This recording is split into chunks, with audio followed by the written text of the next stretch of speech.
সাকিব আল হাসানের ব্যাপারে আমার মনে হয় মাননীয় প্রধান উপদেষ্টা, মাননীয় আইন উপদেষ্টা এবং মাননীয় ক্রীড়া উপদেষ্টা খুব স্পষ্টভাবে বলেছেন বাংলাদেশ সরকার থেকে যেই ক্লিয়ার মেসেজটা আছে, যেই মামলাগুলো হয়েছে এই ব্যাপারে কাউকে অন্যায়ভাবে হেনস্থা করা হবে না।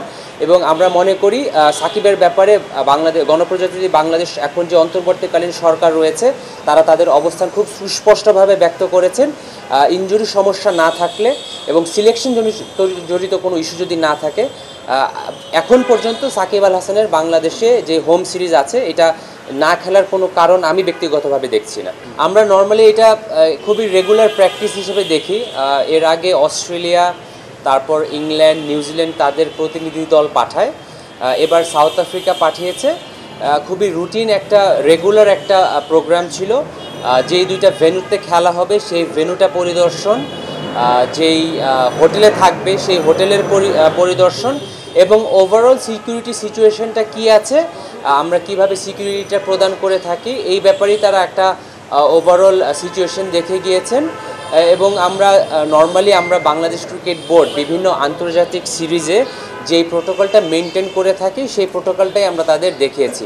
আমি ব্যক্তিগতভাবে এবং অন বিহাফ অফ বিসিবি দায়িত্ব নিয়ে এতটুকু বলতে পারি, বাংলাদেশ ক্রিকেট বোর্ড যখনই কোনো আন্তর্জাতিক টুর্নামেন্ট অর্গানাইজ করে এই ইভেন্টটা শুধুমাত্র বাংলাদেশ ক্রিকেট বোর্ডের থাকে না, এটা বাংলাদেশ গণপ্রজাতন্ত্রী বাংলাদেশ সরকার রেসপন্সিবিলিটি নেয়, বাংলাদেশের সমস্ত মানুষ রেসপন্সিবিলিটি নেয়। তো আমরা খুব দৃঢ়ভাবে বিশ্বাস করি ওভারঅল গত 2 দিনের যে আমাদের প্রোগ্রাম ছিল এই প্রোগ্রামের পর কারোরই অ্যাটলিস্ট বাংলাদেশের সার্বিক পরিস্থিতি এবং বাংলাদেশের ক্রিকেট বোর্ড এবং বাংলাদেশ গভর্নমেন্ট এজেন্সির যে নিরাপত্তা ব্যবস্থা রয়েছে এটা নিয়ে কারোরই কোনো সংশয় থাকা উচিত না, বা আমি মনে করি থাকবে না ইনশাল্লাহ। আমি পাল্টা প্রশ্ন করতে পারি, গত 7 দিন 14 দিনে বাংলাদেশে কি খুব আনইউজুয়াল বড় পরিস্থিতিতে আমরা কিছু দেখেছি? আমরা দেখিনি।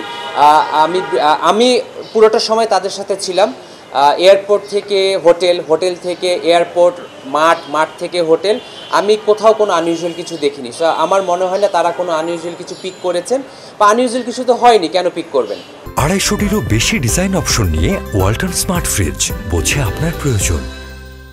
মূলত আমাদের যেই ড্রিলটা আমরা গত 2-3 দিন ড্রাই রান এবং আজকে ওয়েট রান করেছি, এইটা বাংলাদেশ ক্রিকেট বোর্ড যখনই কোনো আন্তর্জাতিক সিরিজ আয়োজন করে থাকে এইটা আমাদের একেবারে রেগুলার একটা ড্রিল।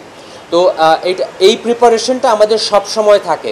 বিগত সময় হয়তো আমরা লাস্ট হয়তো 2011 ওয়ার্ল্ড কাপ এবং 14 ওয়ার্ল্ড কাপের সময় বড় পরিসরে করেছিলাম, কিন্তু আমরা সবাই জানি যে বাংলাদেশ পুলিশে বা বাংলাদেশ আর্মিতে কিছু বড় বড় পর্যায়ে রদবদল হয়েছে, এক জায়গার ডিপ্লয়মেন্ট আরেক জায়গায় গিয়েছে। তো যেহেতু কিছু পরিবর্তন রয়েছে সেটা আমরা আরেকবার ড্রাই রান করে দেখলাম, যাতে যারা স্টেক হোল্ডার আছে সিকিউরিটিতে তারা সব সময় তাদের যে দায়িত্বগুলো আছে সেই সংক্রান্ত দায়িত্বগুলো আবার একটা অনুশীলন করে দেখা, যারা নতুন ইনভলভ হয়েছে তারা আবার নতুন করে প্রোগ্রামটা করে থাকেন। এটা আমি আরেকবার আপনার রিপিট করতে চাই, এটা বাংলাদেশ ক্রিকেট বোর্ড যখনই কোনো খেলা আয়োজন করে এই প্রোগ্রামটা আমাদের একদম রেগুলার প্রোগ্রাম থাকে। হয়তো বিগত 5-7 বছরে যেহেতু প্রয়োজন হয় নাই, এটা আমরা অনুশীলন করি নাই, এইটা আমরা অনুশীলন করেছি।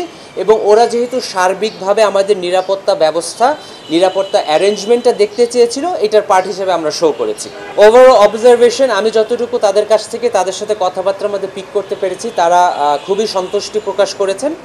তারা বারবার Bangladesh cricket board, Bangladesh police, Bangladesh army, navy, air force, RAB, SB এবং ফায়ার সার্ভিস এবং সিভিল ডিফেন্স এবং ওভারঅল বাংলাদেশ ক্রিকেট বোর্ডকে তারা ধন্যবাদ জানিয়েছেন। এত অল্প সময়ের মধ্যে এতগুলো আয়োজন আমরা করতে পেরেছি এবং আমার তাদের সাথে কথাবার্তা বলে বা তাদের আচার আচরণ যেটুকু মনে হয়েছে তারা বেশ সন্তুষ্ট। তারা এখন দেশে ফেরত যাবেন এবং তারা ফাইনাল রিপোর্টটা দিবেন, এর মধ্যে আমরা ইন্টারনাল কাজগুলো সেরে ফেলবো ইনশাল্লাহ।